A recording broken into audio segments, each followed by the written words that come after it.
listening. Well, Jordin, Hi, Jordin. Canada, one of Paul the best. Sylvie, good to see you. Good to see you, Jordin. Hey, Jordin, Canada, the Storm, and coming off a great year with the Storm, and getting getting into the WNBA season and the league and the pace of play. What was it like for you?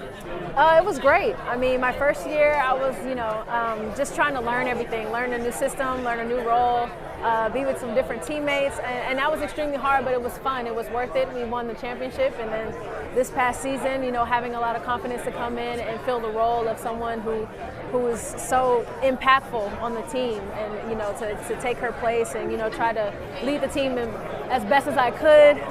It was very hard, but it was challenging. I learned a lot. Yeah, I bet. I mean, tell me about that. Like, everybody talks when you have a veteran like Sue Bird, and that's even downplaying her status, of course. But what was it like learning from her? I've learned so much from her. The biggest thing I've learned from Sue is to just play my game. Don't get fixated on, the responsibilities of me having to fill her spot and to play like her, to play my game and do the things that I know how to do, my strengths, and bring it to the team. That was something that was really important that she kept telling me over and over again, and something that I tried to instill throughout the season. Well, it was fun to watch. This team from last year, and I know it's about looking ahead to next year, your coach diagnosed with cancer. Brianna Stewart goes down with injury. Sue Bird goes down with injury. Yet you still find a way. You still make the playoffs. That says a whole lot about this Storm team and how dangerous you guys are now that everybody's healthy as you get ready for next year. How much did you grow from last year? We grew a lot. A lot of people doubted us before season even started because they figured not having Brianna Stewart and Sue Bird that we weren't going to be a great team.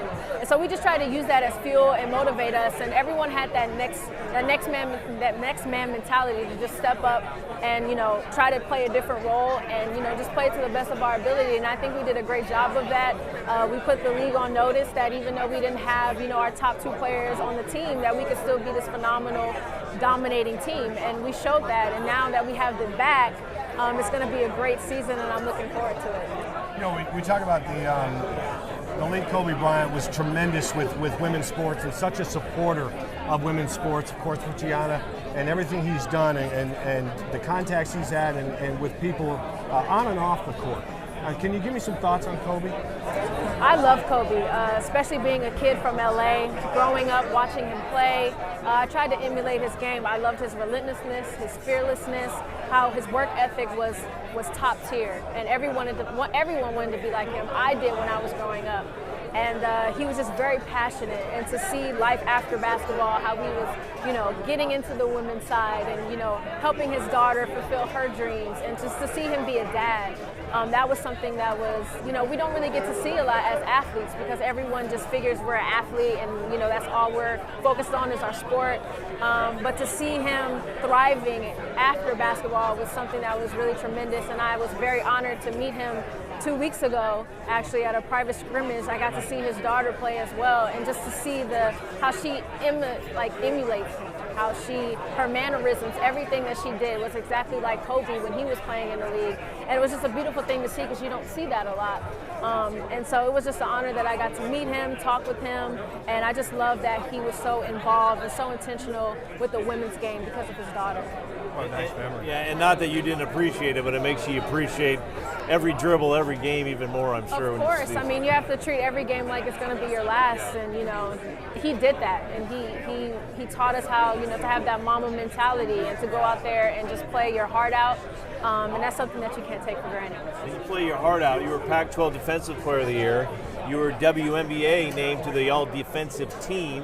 You're an assist leader. You can score, but how much pride do you take in defense and shutting that other person down right in front of you? I take so much pride in that, and that's one of my roles on the team is to bring that spark on the defensive end. So I know that, and that's something that I really love to do, and try to help my team as best as possible. But playing defense, I didn't used to like it at first, but now that I love it. I love getting stops on the defensive end and just helping my team out. You talk trash, Gary Payton. Paul and I covered Gary Payton. He talked a lot of trash, but he stopped people. I don't talk trash. I don't think that I'm capable of talking trash, to be honest with you. So I just try to let my game speak for itself. Well, listen, I will, before I let you go, it was great that you're going out in the community. You had the clinic the other day. That's important for you, huh, to give back?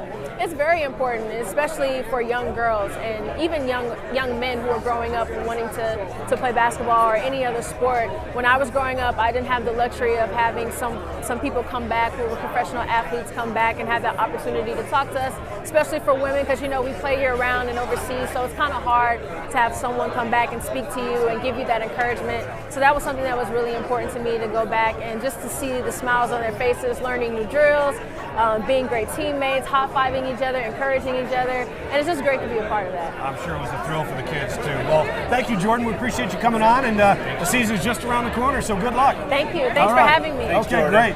Jordin Canada of the Storm, and people are just waiting to talk to her, so we have to let her go. She sounds like she could do a whole show by herself, but She's you're very free good. to go, Jordin. So, But Paul, thank she you will again for shut you coming down on. if you try to drive the lane. She's not going to let you score, I haven't Paul. played a minute of basketball, Chris. She could shut me down just sitting there. Thanks, Jordin. No problem. you, Nice Jordan. to meet you guys. WNBA All Defensive First Team.